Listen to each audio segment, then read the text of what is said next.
Classes में आज हम पढ़ने वाले हैं संस्कृत व्याकरण का एक टॉपिक समास। संस्कृत व्याकरण में जो महत्वपूर्ण टॉपिक हम गिने जाते हैं संधि और समास, उनमें से संधि आपकी पूरी करवाई जा चुकी है जो हमारी संस्कृत व्याकरण के नाम से हमारे चैनल की प्लेलिस्ट में आपको मिल जाएगी, आप वहां जाके देख सकते हैं। चलो शुरू करते हैं समास। आज का जो टॉपिक है समास का परिचय, इसमें हम आपको बताएंगे समास किसे कहते हैं, समास कितने प्रकार के और कौन से समास के बारे में क्या विशेषता है। इसमें से प्रत्येक एग्जाम में एक या दो प्रश्न देखने को जरूर मिलता है। छोटा सा टॉपिक है लेकिन एक दो प्रश्न प्रत्येक एग्जाम में इसमें से आपको मिलता है। समास पढ़ने से पहले आप ये पढ़ें कि समास होता किसमें है। जैसे हमने आपको संधि पढ़ाई, तो संधि किसमें होती है? वर्णों में। संधि वर्णों में होती है और समास शब्दों में होता है। तो ध्यान रखना, समास किसमें होता है? शब्दों में। समास शब्द का शाब्दिक अर्थ होता है संक्षिप्तीकरण। किसी भी शब्द को अधिक समय अधिक जगह पे लिखने की जगह एक जगह पे दो जगह पे लिखने की बजाय एक ही जगह पे लिखा जाए और कम शब्दों में लिखा जाए तो उसे कहते हैं समास। समास का हम यूं मान लीजिए आप कि मान लीजिए ये आपके पास दो लड्डू है, ये भी 250 ग्राम का है, ये भी 250 ग्राम का है। इन दोनों लड्डुओं को अलग अलग जगह, मतलब एक प्लेट में हमने दो जगह रख रखे हैं तो निश्चित रूप से दो जगह खेलेंगे। लेकिन मान लीजिए हम दोनों लड्डुओं को फोड़कर एक बड़ा लड्डू बना दें जो आधा किलो का हो जाएगा, तो वो समास क्या है? वो लड्डू कम जगह खेलेगा। अब आप ध्यान रखिए, यहाँ पर जो लड्डू था, इन दोनों लड्डुओं के स्थान पर एक तीसरा ये बड़ा लड्डू बना। इसके स्वाद में कोई परिवर्तन नहीं आएगा, इसके वजन में कोई परिवर्तन नहीं आएगा, बस आकार में परिवर्तन आ गया। ऐसे ही समास में भी दो शब्दों के मिलने पर दोनों शब्दों के अर्थ में कोई परिवर्तन नहीं आता है, उसके स्वरूप में परिवर्तन आ जाता है। और परिवर्तन अर्थात वह जो शब्द है वो लंबा है, वो संक्षिप्त हो जाता है। जैसे हम कहें कि राम च श्याम च। अब इतने बड़े शब्द को हम छोटा करना चाहेंगे तो ये हो जाएगा राम श्यामो। तो आप इस बात को माने कि ये दोनों थे वो 250 ग्राम के लड्डू है जिनको मिलाकर के हमने आधे किलो लड्डू कर दिया। तो ये क्या है? ये समास है। और ये क्या है? विग्रह। तो यही काम हमको जो आधे आधे किलो के लड्डू हमने 1 किलो बदल दिया, आधे किलो बदल दी, 250 ग्राम के लड्डू हमने आधे किलो परिवर्तित कर दिया। यही काम हमको समास में करना होता है कि समास में दो या दो से अधिक शब्द, इसमें जरूरी नहीं है दो ही शब्द हो, दो से अधिक शब्द भी मिल करके, इस मान लीजिए राम श्याम के साथ मोहन भी जुड़ सकता है, रामश्च श्यामश्च मोहनश्च 3 शब्द हो गए।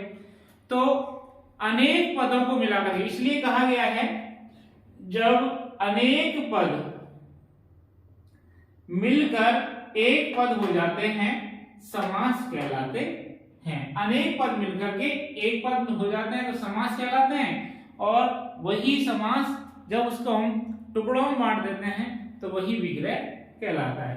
तो समास शब्द मिलके बना है सम उपसर्ग अस धातु और घय प्रत्यय से, और इसका शाब्दिक अर्थ होता है संक्षिप्तीकरण।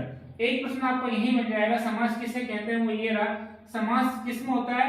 पदों में होता है, शब्दों में होता है। अब पढ़ते हैं हम समास पंचधा। एक प्रश्न इसमें से जरूर आता है, कई बार पूछा जाता है समास कितने प्रकार का होता है। तो यहाँ हम कई बार कंफ्यूज रहते हैं, कोई कहता है 6 प्रकार का, कोई कहता है 4 प्रकार का, कोई कहता है 5 प्रकार का। ध्यान रखना, यदि आप हिंदी ग्रामर पढ़ रहे हो तो आपके समास 6 प्रकार के होंगे, और यदि आप संस्कृत ग्रामर पढ़ रहे हो तो आपके समास 5 प्रकार के हैं। ध्यान रखना। हाँ, मैं कह रहा हूं यदि आप हिंदी पढ़ेंगे तो हिंदी में समास 6 प्रकार के होंगे, लेकिन संस्कृत में 5 प्रकार के समास होते हैं। उनमें सबसे पहला समास है केवल समास। जैसे हम समास के नाम में समासों के बारे में चर्चा करते हैं तो हमारे दिमाग में सबसे पहले समास आता है अव्ययभाव समास। लेकिन ध्यान रखना, जब हम इनकी गणना करते हैं अष्टाध्यायी के अनुसार तो वहां पर सबसे पहले नंबर पर अष्टाध्यायी में आकर केवल समास आता है। यदि आपके एग्जाम में क्रम से आजकल क्या आरपीएससी या फिर जो प्रतियोगी परीक्षाओं में जो सवाल है वो परंपरागत में आकर के नए रूप में बन के आ रहे हैं, तो यही बन के आ सकते हैं। ये समास कितने प्रकार के हैं? 5 प्रकार के। इनके को वो क्रम से जमा सकता है कि पहले नंबर पर कौन सा है, दूसरे पे, तीसरे पे, चौथे पे, पांचवें पे। ये आपको क्रम से याद होना चाहिए। केवल समास, अव्ययभाव, तत्पुरुष, बहुव्रीहि और द्वंद्व समास 5वें नंबर पे आता है। तो सबसे पहला समास है केवल समास। तो पहला प्रश्न, समास कितने प्रकार का होता है? 5 प्रकार का। केवल समास, अब ये हिंदी में 6 प्रकार का, संस्कृत में 5 प्रकार का क्यों होता है वो आपको आगे समझाएंगे। केवल समास की व्याख्या है विशेष संज्ञा विनिर्मुक्त है, कि विशेष संज्ञा से जो मुक्त है, जिसका कोई विशेष संज्ञा मतलब नाम नहीं है, उसका एक नाम बचा है केवल। तो केवल समास प्रथमा, ध्यान रखना, पहले नंबर का एक वो समास है तो वो समास है केवल समास।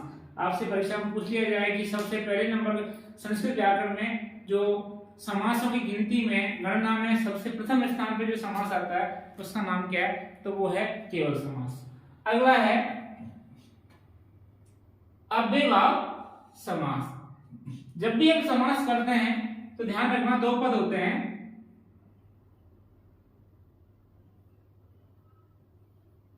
पूर्व पद और उत्तर पद।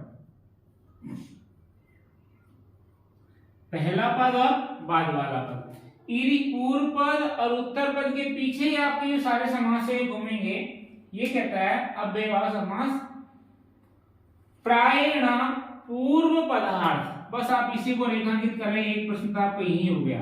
अव्ययभाव समास पूर्व पदार्थ प्रधानो अव्ययभावो द्वितीय, और दूसरा कौन से नंबर का है? दूसरे नंबर का। तो अव्ययभाव समास है ये कौन सा है? पूर्व पदार्थ प्रधान, अर्थात जिसका पहला पद प्रधान है, वह अव्ययभाव समास कहलाता है। और वो कौन सा है? द्वितीय। द्वितीय मतलब दूसरा समास है। अब आप इसको यहां देखें कि इसका पहला पद प्रधान कैसे है, कि अव्ययभाव समास की खास बात है इसका प्रथम पद अव्यय होना चाहिए। समास के नाम में ही उसकी परिभाषा छिपी होती है, अव्यय भाव मतलब होना चाहिए, जिसमें अव्यय होना चाहिए। अव्ययभाव मतलब अव्यय होना चाहिए, तो इसका प्रथम पद अव्यय और दूसरा पद संज्ञा होना चाहिए। तो जहां भी पहला पद आपको अव्यय मिल जाए, ध्यान रखना हमारी जो 22 उपसर्ग है वो मैंने आपको पढ़ा दिए हैं, वो आपकी हमारी प्लेलिस्ट में क्या नाम मिल जाएंगे आपको। तो वो सभी उपसर्ग भी अव्यय हैं। तो पहला पद यदि अव्यय है तो हमने पहचान लिया, हमने समास अव्ययभाव, बस ज्यादा कुछ करना ही नहीं है। पहला पद अव्यय है तो समास अव्ययभाव है। तो अव्ययभाव समास में याद रखने वाली बात, इसमें कौन सा पदार्थ प्रधान होता है? पूर्व पदार्थ। पूर्व पदार्थ, पदार्थ मतलब पद का अर्थ। ये पदार्थ विज्ञान वाला पदार्थ नहीं है, इस पदार्थ का मतलब पद का अर्थ, प्रथम पद का अर्थ ही इसमें प्रधान होता है। और प्रथम पद को देखकर ही हम अंदाजा लगा सकते हैं, जैसे अधि, हरि, प्रत्येक। अब अधि में अधि उपसर्ग है, प्रत्येक में प्रति उपसर्ग है, तो पहला पद क्या है? अव्यय है, तो हमको आसानी से पता चल जाएगा इसमें कौन सा समास है? अव्ययभाव। अब हम पढ़ रहे हैं तत्पुरुष समास। तत्पुरुष समास प्रायेण, जैसे यहां हमने पूर्व पदार्थ उत्तर पदार्थ प्रधान, कौन सा? उत्तर। अव्ययभाव समास में, जैसे अव्ययभाव समास में पहले वाला प्रधान होता है, और तत्पुरुष समास में उत्तर पदार्थ प्रधान होता है। और दूसरी बात, कौन सा नंबर का है? तृतीय। ये ध्यान रखना, द्वितीय तृतीय कौन सा समास किस नंबर पे आ रहा है, ये बड़ा महत्वपूर्ण प्रश्न बनेगा कि तत्पुरुष समास कौन से नंबर का है? तृतीय। ये जो लाइन आपको लिखाई गई है, ये सारी लाइनें संस्कृत व्याकरण की अष्टाध्यायी से निकाली गई है, इसलिए इनमें किसी प्रकार कोई डाउट नहीं है। तो उत्तर पदार्थ तत्पुरुष समास उत्तर। अब ये उत्तर पदार्थ कैसे होगा, अब ये बताऊं आपको कि पहले देखो, उत्तर पदार्थ प्रधान तत्पुरुष तृतीय समास। उत्तर पदार्थ प्रधान जो समास है वो तत्पुरुष समास है, वो तीसरे नंबर का समास है। जैसे राज्य,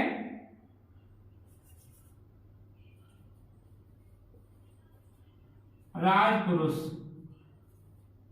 इसका विग्रह होगा राज्य पुरुष है। अब आप बताओ, जैसे हम किसी को उच्चारण करेंगे कि भाई राज्य पुरुष है, राज्य मतलब राजा, पुरुष मतलब सेवक, राजा का सेवक या राजा का सिपाही जो हाजिर हो। हम जैसे कहेंगे राज सेवक खड़ा हो तो कौन, राज पुरुष खड़ा हो तो कौन आएगा, राजा आएगा, पुरुष आएगा, पुरुष आएगा। पुरुष क्या है, उत्तर पद है, राजा क्या है, पूर्व पद है। ऐसे हम कहेंगे राम का बेटा है तो राम आएगा, बेटा आएगा, निश्चित रूप से बेटा आएगा। हम कहें सुरेश का भाई है तो कौन आएगा, भाई आएगा। इस प्रकार से हरि का बेटा, हरि की बेटी, ऐसे कई शब्द आ सकते हैं। तो वहां पर आप देखें कि उत्तर पद जो होगा वही प्रधान होगा। तो तत्पुरुष समास में उत्तर पदार्थ प्रधान समास है और ये तीसरे नंबर का समास है। अब दो समास और हैं जो आपको हिंदी में अलग रूप से मिलेंगे लेकिन यहाँ नहीं मिलेंगे, वो यही बता रहा हूं। एक तो है कर्मधारय और एक है द्विगु। ये ध्यान रखना, ये तत्पुरुष समास के भेद हैं। क्यों? क्योंकि समास की जो मूल संरचना है वो ये है कि कौन सा पदार्थ प्रधान है, लेकिन तत्पुरुष, कर्मधारय और द्विगु तीनों ही समासों में उत्तर पदार्थ ही प्रधान होता है। इसलिए कर्मधारय और द्विगु समास का को अलग से भेद न मान करके इनको तत्पुरुष समास का एक भेद माना है। जैसे तत्पुरुष समास का उदाहरण है राजपुरुष। हमने हिंदी में कहीं पढ़ा होगा कि कर्मधारय समास विशेषण विशेष्य का समास होता है। कृष्ण सर्प, अब यहां दो हैं, काला और सांप। अब कृष्ण क्या है, विशेषण, और सांप क्या है, विशेष। ये विशेषण विशेष का समास है। लेकिन जैसे ही कृष्ण और सर्प के बारे में कहेंगे तो कृष्ण क्या है, कृष्ण है पूर्व पद और सर्प क्या है, उत्तर। अब बताओ, हम कहेंगे कृष्ण सर्प जा रहा है, ये कृष्ण सर्प को लाया जाए तो किसको लाया जाएगा, काले को लाया जाएगा या सांप को लाया जाएगा? तो विशेष क्या है, सर्प। सर्प क्या है, उत्तर पद। इसलिए कर्मधारय समास को भी तत्पुरुष समास का भेद मानना है। और यही कृष्ण सर्प में द्विगु समास जब होता है जब पहला पद संख्यावाची हो जाए। अब ये जो कृष्ण सर्प है इसको मान ली पंच सर्प कर दें, पंच सर्प। तो पंच क्या है, संख्यावाची है, तो ये क्या हो गया, द्विगु समास। तो आप देखो, ये तत्पुरुष, कर्मधारय और द्विगु, और इन तीनों में ही यहाँ पुरुष प्रधान है, यहाँ सर्प और यहाँ भी सर्प। ऐसे ही नीलकमलम। अब नीलकमलम में कौन सा समास है, कर्मधारय समास है। लेकिन पंचकमलम में पहला क्या आ गया, पंच आ गया, जो क्या है, संख्यावाची है। तो इसमें कौन सा हो गया, द्विगु समास हो गया। इसलिए कर्मधारय समास और द्विगु समास को अलग से भेद नहीं मान करके इनको भी तत्पुरुष समास का एक भेद माना है। आपके एक प्रश्न बन जाए एग्जाम में, बड़ा शानदार प्रश्न बने कि निम्नलिखित में से कौन सा समास तीसरे नंबर पे नहीं है। तो वहां पर आपको तत्पुरुष, कर्मधारय और द्विगु दे दिए जाएंगे। ध्यान रखो, तीनों ही समास है वो उत्तर पदार्थ प्रधान समास है। तो फिर आपका आंसर कौन सा होगा, फिर इन तीन चारों में से कोई सा देगा, केवल अव्ययभाव, बहुव्रीहि, द्वंद्व में से कोई देगा। तो तत्पुरुष समास आपकी समझ में आ गया कि ऐसा समास जिसमें उत्तर पद प्रधान हो, क्या नाम है, तत्पुरुष समास कहलाएगा। और वही समास जब विशेषण विशेष्य का समास हो जाए तो कर्मधारय समास हो जाता है। और कर्मधारय समास का ही जब प्रथम पद संख्यावाची हो जाता है तो वही द्विगु समास में परिवर्तित हो जाता है। आगे है बहुव्रीहि समास। अब आप यहां देखें, अव्ययभाव समास में पूर्व पदार्थ प्रधान था, तत्पुरुष में उत्तर, अब दोनों ही हो गए, बचा कौन सा, कोई सा नहीं। तो बहुव्रीहि समास कहता है प्रायेण, ध्यान से पढ़ना, प्रायेण अन्य पदार्थ प्रधान, बस यही प्रश्न बन जाएगा कि बहुव्रीहि समास कौन सा पदार्थ प्रधान है, अन्य पदार्थ प्रधान समास है। और ये कौन से नंबर पे आता है, चतुर्थ नंबर पे। दो ही प्रश्न आपको याद करने हैं। बहुव्रीहि समास अन्य पदार्थ प्रधान समास, अर्थात जिसमें ना तो पहला पद प्रधान हो ना दूसरा पद प्रधान हो। जैसे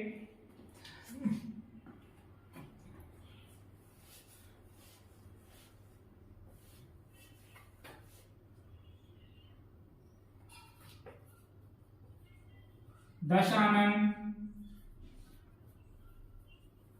चतुर्मुख, गजानन। अब देखें दश और आनन, दस क्या है, दस और आनन। बहुव्रीहि समास की एक बात ध्यान रखना, इसमें जो दो पद आते हैं वो दोनों ही पद विशेषण का काम करते हैं। किसका काम करते हैं, विशेषण का, और विशेष से कोई तीसरा नहीं करता है। अब दस और आनंद, दस सिर, ये दोनों ही विशेषण है और इनका अर्थ क्या निकलेगा, रावण। चतुर्मुखम, चार है मुख जिसके, कौन है, ब्रह्मा। गजानन, हाथी का है मुंह जिसका, कौन है, गणेश। ये दोनों विशेषण है, विशेष्य कोई और। तो बहुव्रीहि समास वह समास जिसका प्राय अन्य पदार्थ प्रधान हो, बहुव्रीहि समास कहलाता है। ये चतुर्थ है, ध्यान रखना, बहुव्रीहि समास चतुर्थ। इनका क्रम आपको मैं बार बार याद दिला रहा हूं, याद रखना। अब केवल पहला अव्ययभाव, दूसरा तत्पुरुष, तृतीया। और तत्पुरुष को क्या आप करने की आवश्यकता नहीं है, तत्पुरुष की शुरुआत किससे हो रही है, तैसे, और तृतीय की शुरुआत भी तैसे। तो तत्पुरुष तृतीय है, तत्पुरुष तृतीय है, केवल पहला।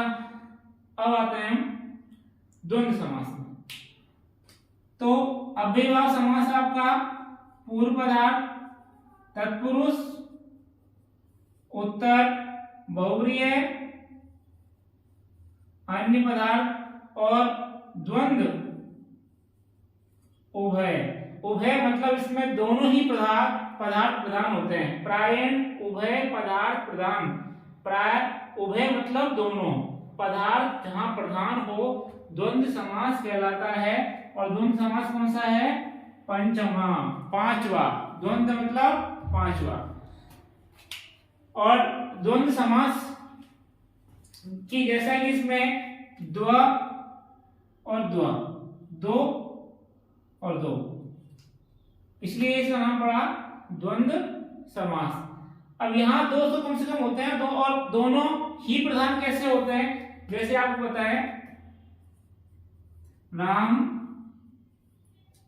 श्यामो, आप बुलाएंगे राम श्याम आओ तो कौन आएगा, राम आएगा श्याम आएगा, दोनों ही आएंगे। ऐसे ही सीता गीता लते, यहाँ तीन शब्द ले लिए हमने, सीता गीता लते। अब यहाँ सीता गीता लते हम पुकारेंगे, सीता गीता लते कब क्या नाम है इधर आए तो कौन आएगा, तीनों ही आएंगी, सीता भी गीता भी और लता भी। राम श्याम बुलाएंगे तो राम भी आएगा और श्याम भी आएगा। अर्थात जिस शब्द को हम उच्चारण करेंगे ये दोनों शब्दों दोनों को प्रभावित करेगा और दोनों को ये इंगित करता है। जैसे हमने तत्पुरुष समास में कहा कि राजपुरुष ये राम का बेटा है, तो राम का बेटा ही आएगा, राम नहीं आएगा, क्योंकि वहां नाम दोनों का आ रहा है, राम का भी आ रहा है और पुत्र का भी आ रहा है। दशरथ का बेटा दशरथ भी आएगा, दशरथ का बेटा दशरथ ने आकर कौन आएगा, बेटा आएगा। जबकि यहाँ द्वंद्व समास में दोनों आएंगे। इसका सूत्र है चार थे द्वंद्व, च का अर्थ यहाँ प्रधान, दो शब्दों के बीच में च छिपा रहता है। इनका विग्रह करेंगे हम, राम च श्याम च, सीता च गीता च लता च।